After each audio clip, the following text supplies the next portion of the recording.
Good afternoon, everybody. It's the first of two My Musics this afternoon. And in a minute, I'm going to be speaking to John Harris. I hope you like your ice cream.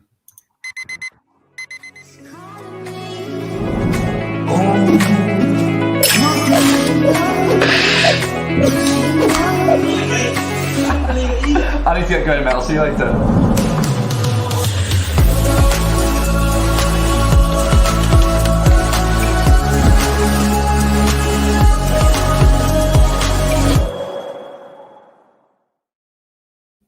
John, thanks very much for joining me today.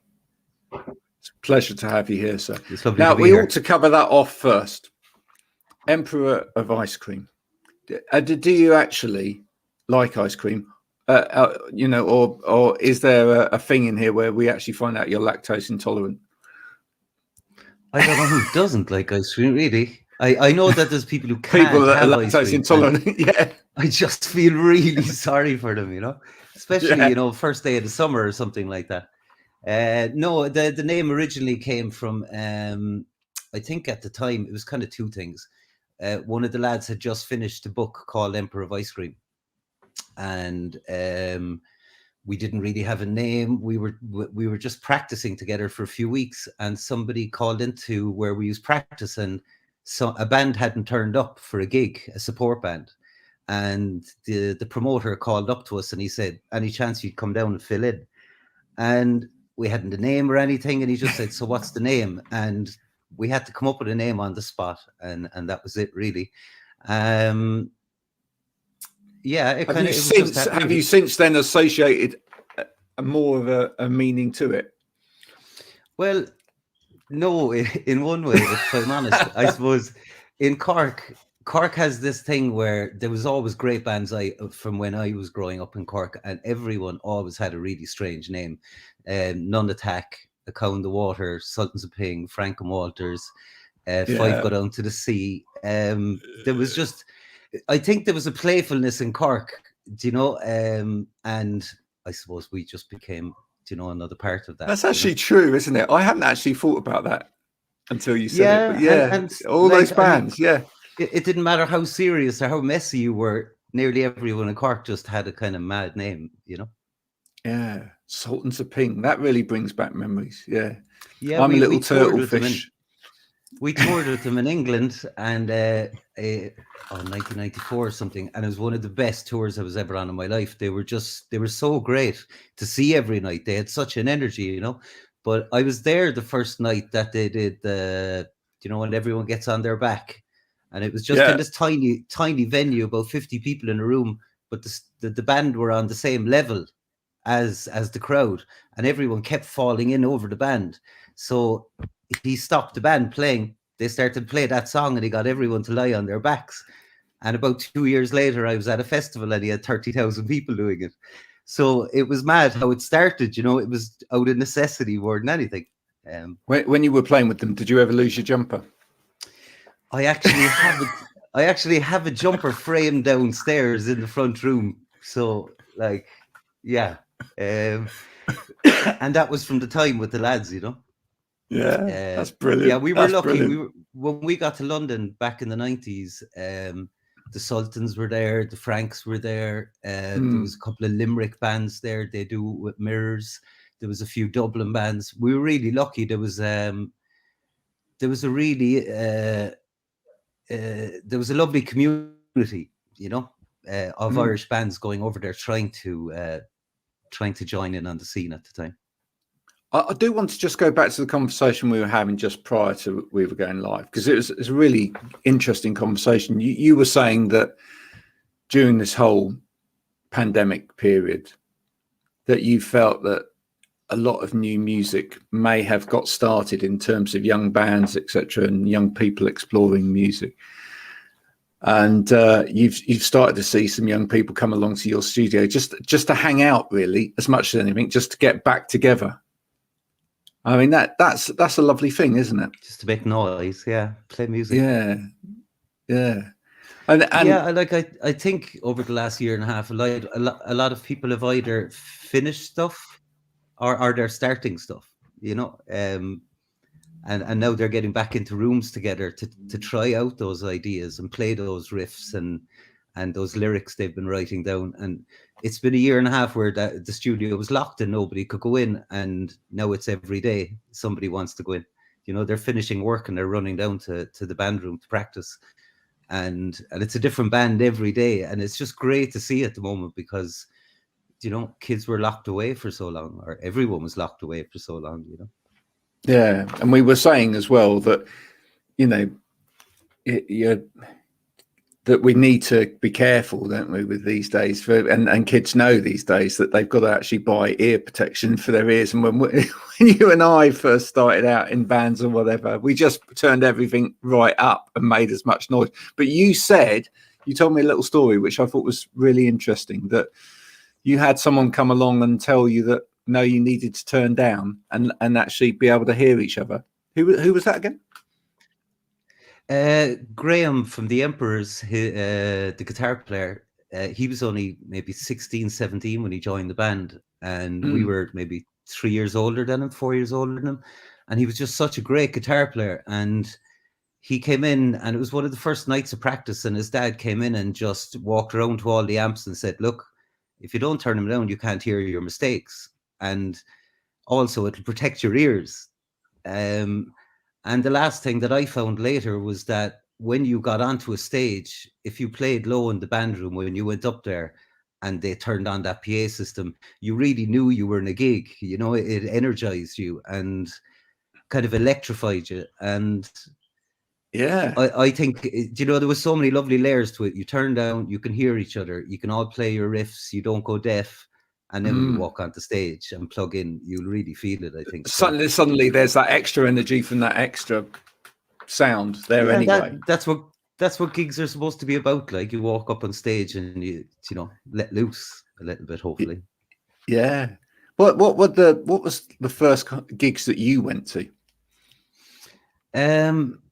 When I was really young, I kind of grew up in West Cork, and there used to be kind of little folk festivals and trad festivals and stuff. But the first big gig I probably got to was U2 played in 1987, the last gig of the Joshua Tree tour, the last night. And when they were young, they weren't making it in Dublin, and they'd come to Cork for a year and they practiced for a year. And nobody ever really knew about this, but they found their sound man in Cork, who's still with them to this day, and they found their crew, and all the crew is a Dublin and a Cork kind of mixture, you know. But this was their last night and their biggest album so far, and they had just finished a 1.5-year tour, and I think they came on for 3 or 4 encores. They played for nearly 3 hours, but they were before that, maybe there was Tin Lizzy, before that Van Morrison. The Pogues were really good at the time, but U2 had started as a punk band and now they'd gone to #1 in America. Ireland was in the 80s. We were way behind everyone. And this was kind of nearly the start, I think, of Ireland opening up to the rest of the world. Yeah. A year later, we played in the European Championships for the first time, and Ireland beat England for the first time. And after that, I don't think the nation ever went back, you know. So yeah. So you two were important, big one, really, as a you know, looking at them and going, well, look, they can do that. For how many people around you was that kind of important, you know, to start to see these Irish bands making it everywhere? I remember them. I was 15 then, I think. I'd seen them when I was 13 on the back of a truck down on the Lee Fields in Cork to about 500 people. And in between that, we started to kind of go to punk gigs and stuff, you know, local punk gigs in scout halls and things. And it was just the energy, like, you know, people were only just starting to learn to play, but already they had no fear. And they were just plugging in, you know, learning all 4 or 5 songs and playing a gig. And I suppose it's like getting on a skateboard and a BMX and starting to do tricks after, you know, a couple of days. So it was all those it was that lovely mix of between kind of real DIY gigs, you know, with kids putting on their own gigs, and then seeing something big like U2, where you were like, okay, so that's the other end of the spectrum, you know, of what a gig can be. It can either be in a scout hall or it can be to 80,000 people, you know, a homecoming of sorts. So when was the first time you thought, let's have a go at this? Not necessarily thinking, well, this is going to carry on through my life, but when was the first time you thought, well, Excuse me. like those kids now that are coming to the studio making noise, you thought, let's get together with a group of friends and make a noise? Yeah, I think I was about 13 or 14, and I was at a Gaeltacht, like an Irish college, and it was like for a month. And there was a kid there from Dublin. He was about a year or two older than me, and he used to go into a few classes. He had a guitar and an amp with him, and he used to lie in this handball alley with a couple of pedals making noise. And I just distinctly remember sitting outside and loving. It was nearly like listening to My Bloody Valentine or the Cocteau Twins or something, and that kind of blew me away. After that, when I came home, I went and bought a Spanish guitar, and then, moved my way up through instruments and having a laugh. And I grew up in a house where my mum used to love singing, walk around the kitchen singing to every song on the radio. So it could have been everything from Dusty Springfield, to the Beatles or whatever, but she knew every word of every song. Right. So I think melody was very important to me, but at the same time, when I found noise, I kind of fell in love with that as well, Yeah. No, so absolutely. yeah, after that, it wasn't long later, I met a couple of lads in town, and we were all buying our first instruments and starting to practice. And you'd learn your first 3 or 4 songs, and you go play a gig, so you might make 40 quid and buy another amp. Yeah. Little things like that where you just start building it up then. Did you do that whole thing where like you went with each other as one of you bought an instrument for that day, and you'd say, oh, let me have a go on it as well? Oh yeah, and amps and everything. Yeah. You'd all get on a bus and go to collect an amp, I remember 4 of us going up to buy an amp once, and there was a button on it that just said distortion, and we'd never seen this before. It's like a magic thing, isn't it? We bring it home, go, yeah. Like we turn on albums, and you'd be trying to work out, like, you turn on a G Mary Chain album, and you're 14, 15, and you're like, how the hell do they do that? Like, where does that noise come from? And then you find your first amp with a button, and then you see people with pedals, and you're like, okay, so there's a whole trick to this, like, Yeah, that always got me, that little bit, that move between the two things, because I remember you got amps with things like distortion on them, and then you realize, well, hang on a minute, how am I ever going to do that in the middle of playing something? Suddenly it dawns on you that people are doing it with their feet and that pedals might be the right way to go. Supposedly, like loads of bands like AC/DC, they just walk over and they press the overdrive button, but they don't use pedals. Really, it's just clean and dirt. That's 2 sounds, and as a kid that's practicing in the studio at the minute, I'd never met him till a few days ago, but he plays beautiful kind of punky music, but with jazz chords. And he only plays clean. He's never used pedals, but it doesn't sound like that. It's, he can nearly play the guitar dirty and clean. It depends on his style at the time. So it's really interesting to see him, he hasn't, and he's kind of mad into psychedelic music, but he hasn't touched the world of pedals yet. So yeah, I think it's coming for him, I always like those stories from guitarists, etc., where they go, because I didn't have anything, because I didn't have the gadgets, etc., I had to find a way of making my guitar sound a particular way. Do that anyway. Yeah, I think I saw something with some country guitar player recently on YouTube, and he was explaining how he got into playing the guitar, and he doesn't use any pedals either, and he was trying to show how he makes tremolo when he doesn't have a tremolo pedal, and stuff like this, and it was beautiful, the sounds he was getting. And St. Vincent did another particular thing where she was showing off kind of little guitar tricks, and a few of them were, and she said, oh, my uncle taught me this when I was 12, I loved it. And it just sounds like a pedal, but it's not. It's just the beauty of the way you play your instrument, Yeah, well, that's great, and I mean it's an important part of kind of falling in love with playing as well, I think. Yeah, like when you fall in love with the Smiths for the first time or something, and some of it is because of Morrissey, but it's Johnny Marr as well, and the bass, and the drums were lovely, the bass especially as well. But Johnny Marr just brought he brought it to another level, I thought, and each great band that comes along does that, or each great generation, they bring a new thing to the sound. Yeah, no, definitely. When after that first foray into, going to music shops and dabbling with friends, did it become slightly more serious for you? Were you thinking, well, when did you start thinking I could actually write stuff and I've got something to say? The first band I was in, I was just kind of playing rhythm guitar, playing a couple of chords, and the singer got sick one night, and we needed money to buy, I don't know, leads or an amp or something. And so I just said I'd fill in.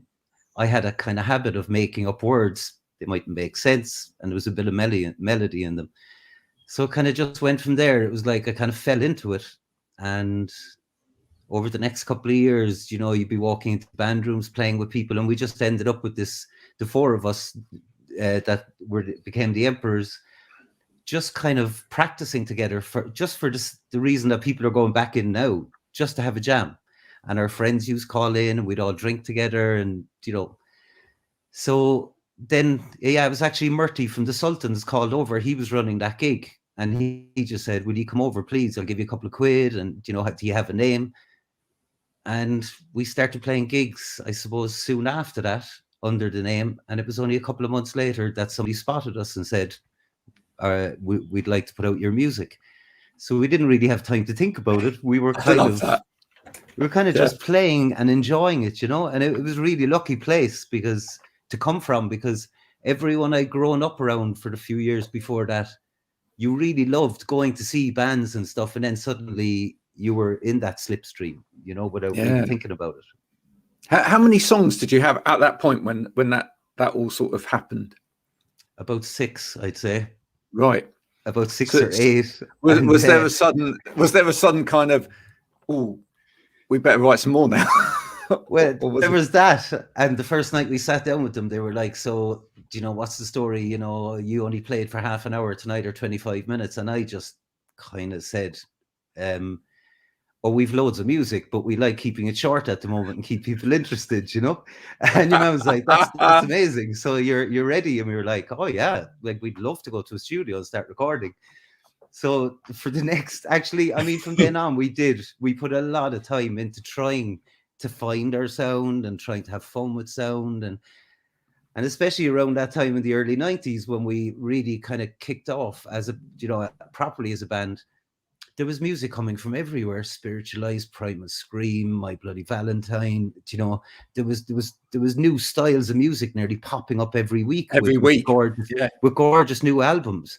And I think it was all these bands kind of rushing towards the 1999, and everyone was experimenting, not afraid to go from folk to country to ambient to whatever. It kind of, there were no rules for it, and it's probably still the same. It is like, but for the first time, it didn't feel like, oh, I'm in a jazz band, or oh, I'm in an indie band, or I'm whatever.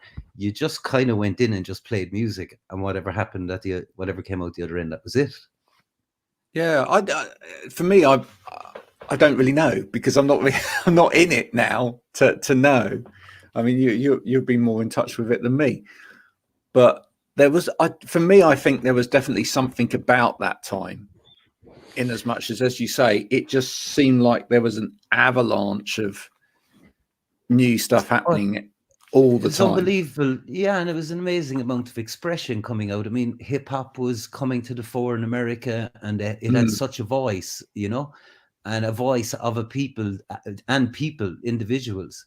And people coming out of England and Europe and stuff. I think indie music was kind of bubbling to the top, because there had been it's like metal fans or something, they really love their bands and support them. And with indie music, there was this lovely, like, small indie shop selling vinyl for years. And suddenly these doors started to open. More people were realizing there's great music here. Like, this isn't just avant-garde noise, like with 3 chords. And I suppose punk had its day in one way, as really rose up amazingly. and like bands like Crass and all these, where people actually heard them. And it was the same with indie music. Bands that would have been really out in the fringes were suddenly on top of the pops, or like were on the front of NME, or they were really getting their day, I thought. Yeah. And suddenly, I think studios, you suddenly put these bands like Mercury Rev into a studio and a good producer, and they were just coming out with amazing stuff, I think. And I guess one of the differences, you probably would have thought this as well, because you must be, a similar age bracket to me, is that coming out of the 80s where pop stars looked like pop stars, suddenly pop stars didn't look like pop stars anymore. Yeah, they look like somebody on a street corner, with a skateboard, or selling dope, or a homeless person. It was like it, you, as you said, there was barriers torn down, and music was leaking in. Like where I grew up in Cork, what was lovely was you'd have inside, in, let's say, a park, you'd have punks sitting next to Modies and Cure heads and Pill heads and all these different heads, and there was no barriers. Then you might go to a big city, and groups of punks would see this and go, "What are you doing hanging around with everyone else?" And you're like, "That's what we do." And music seemed to do the same thing. There was suddenly these walls falling where, you had Cypress Hill recording with Teenage Fan Club. You had people experimenting all over the place and having fun with music. Right. So I don't know if there was just a sudden confidence, or, as I said, just that lovely build-up for years of independent shops, great promoters, great producers, and maybe a really beautiful time where it was just at the end of recording onto tape, really warm, big sounds on albums like Smashing Pumpkins, Stone Roses. People were really coming out with these amazing, rich albums. Yeah. So I think there was just a meeting maybe of all those things, kind of led. I think so.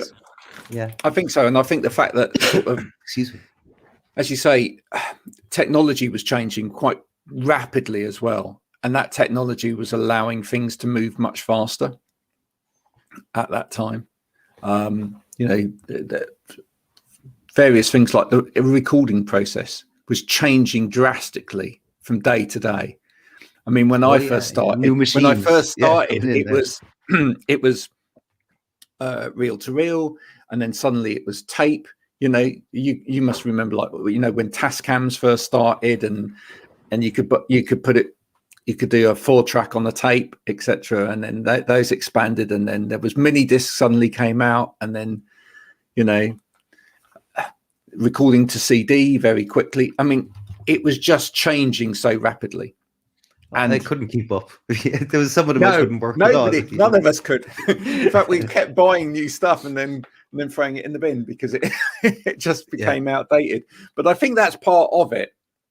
I think up until then, the recording process had stayed fairly similar, etc. But suddenly there was the beginnings of that process where people could record.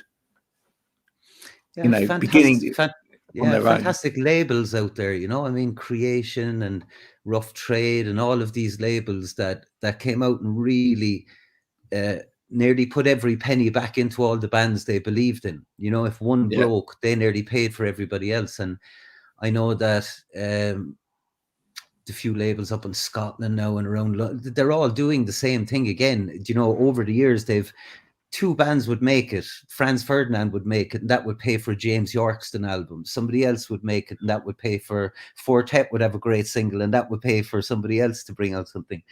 And the music industry has always been a strange industry. Like David Byrne and a few people have written great books on it, but like that is a really good book. And no matter what, at the end of the day, it really comes down to either a small label or one person out there just believing in a band, and then a band getting belief in themselves, then a producer believing in them, and then you're nearly capable of anything, because you have a good team then around you to help you. And these days a lot of kids don't need it. They can write a song, throw it up on the internet every day if they want it, and that's got a beautiful thing about it. So like, they're 2 completely separate ways of doing something, but I think the labels back then in the 90s, and still now, there's so many of them out there helping artists who might be just good at making music, and they're not great then at videos and setting up like 10 different accounts and all this crack, you know, that like what you love doing is making music, but it is an awful lot to do for a new artist.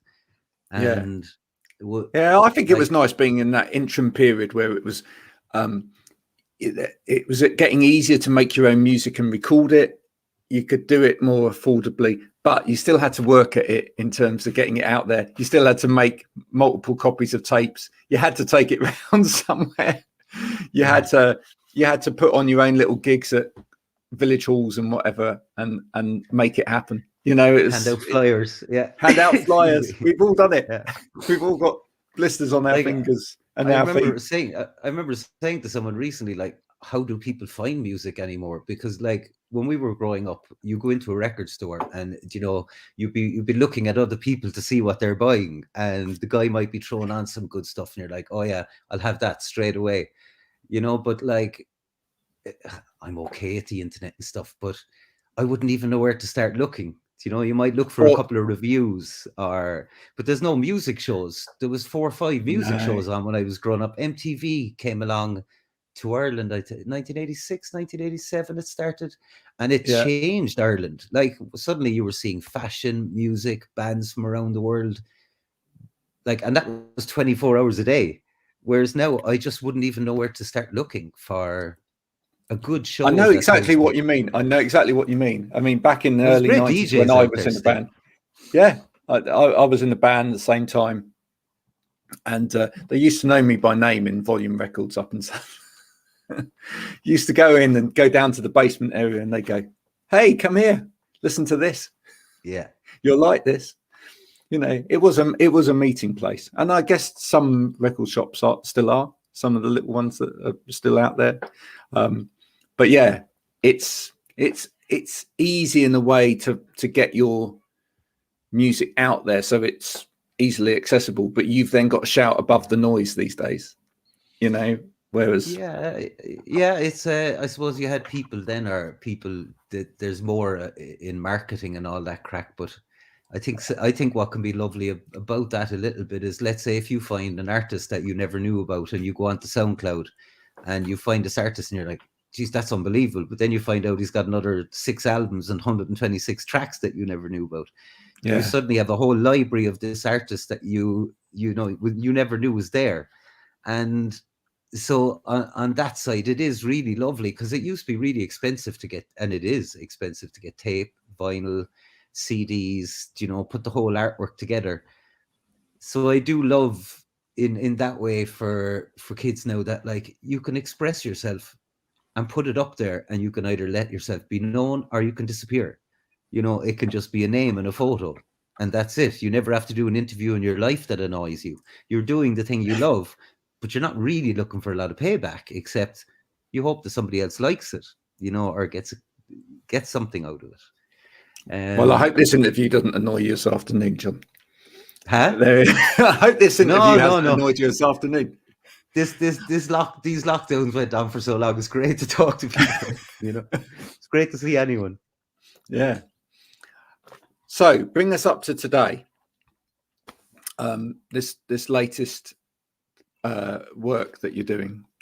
So we've got a couple of songs out, or are they launched yet? The couple They're of songs out on the 24th of August, so it's 2 weeks time. Cool. Yeah. Okay, so people will be able to listen to this double-sided, whatever you want to call it these days. Yeah. Digital single, digital thing. And then there's plans for an album out of this. Yeah, we started doing demos just after Christmas and kind of posting ideas to each other. Graham is in New York at the moment. Eddie is in Cork. I'm in Waterford, and Colm, the drummer, is in Amsterdam. And when we were finishing, like last year, we had kind of bumped into each other again, chatted to each other, and reworked some songs and added bits and rewrote lyrics and blah blah, and finished an album we should have done 25 years ago. But after Christmas, then we were just chatting. We kind of left each other alone for a month or two because, you know, we'd been so on top of each other for making videos, making music for ages. And then we just met up again in January online, and we just decided we'd try and see if we could write some demos and send them to each other. So I think we've about 15 or 20 ideas ready to start working on now. And the song that we've just released, the main one, Weather Vane, it kind of just stood out as a summer single. And Eddie, who's been with us since we were kids, he's the manager.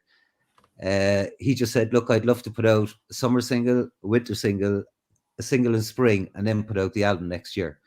And so I kind of nearly wrote the songs thinking of that. Nearly. It was really? Yeah. I was like, I'll try and write a summer single, you know, and I'll try and write a winter single, and I try and like, I usually wouldn't do that, you know, I wouldn't be sitting around, but when he mentioned it, it kind of gave me a challenge. And it was great just sending around ideas to the lads again and having fun. You know, you'd be recording acoustics in the kitchen and just sending them off, and they'd come back 3 days later, bass, keys, you know, loads of harmonies. And so it was great fun. Like, I love kind of when you send off something as a seed and it kind of flies around for a week and comes back as something completely different, you know. And the kind of B-side to this, High Rise, Low Rise. The B-side, High Rise, Low Rise, that came from actually when we finished the album last year, and I had worked on a video for it. I kind of like scooting around the internet and looking at films and student films, you know, kind of short movies and stuff. And I spotted this short, like 15-minute film by a girl in South Africa, and she'd made it 10 years ago. So I kind of I wrote to her and I cut up the video. I said, like, I love what you did, but I think it could make a real good 3-minute video for the song that I've written. So she was all for it. You know, I sent her a quick edit and she loved it. So the lads decided they'd make that the B-side of the single. We hadn't put it out yet or anything, and people seemed to want to hear it. So it just made sense to throw it out with it. I love that you've brought someone else's art into it as well. Yeah, I love going out shooting videos, and I try and work with bands here in Waterford and in Ireland, but every now and then if I'm bored, somebody sends me some music and I just go onto the internet and I just kind of pluck things and make videos for the laugh. Like if it's one piece of art, I'd write to someone and say, I love what you did in it, but I've just done this. What do you think? And nearly everyone is cool enough because they just like their stuff. You know, it's nice that people are using your stuff, and we're not making money out of this. So it's lovely collaborating with people, you know? No, absolutely. John, it's been an absolute pleasure talking to you today. Thanks so much for sharing a little bit of the history of your you know, getting into music and you know, practicing, etc. I you know, wish you well with the album when it comes out. When's the album? When do you feel the album might hit the decks? We would have kind of said that we'd start in a few months' time and write a couple of more demos. But like recently, if you want to make a vinyl album now, you nearly have to have it ordered 12 months beforehand because you can't get vinyl anymore. It's all crazy. It's all the big companies doing reissues and a lot of small companies fighting to get stuff done, you know. But so I think what we're going to try and do really is put our heads down in the next couple of weeks, pluck out some of the songs we want to start messing with, and hopefully, as I said, like a single around Christmas time or the New Year, and then hopefully the album in the spring. Yeah, it'd be lovely to get stuck into it now and looking forward to it, you know. Yeah, well, we look forward to it too. You're John, a gent, Graham. Thank you very much for coming on today. Thanks very much. Have a great day, okay? Cheers, and you. Bye for now. Mm-hmm.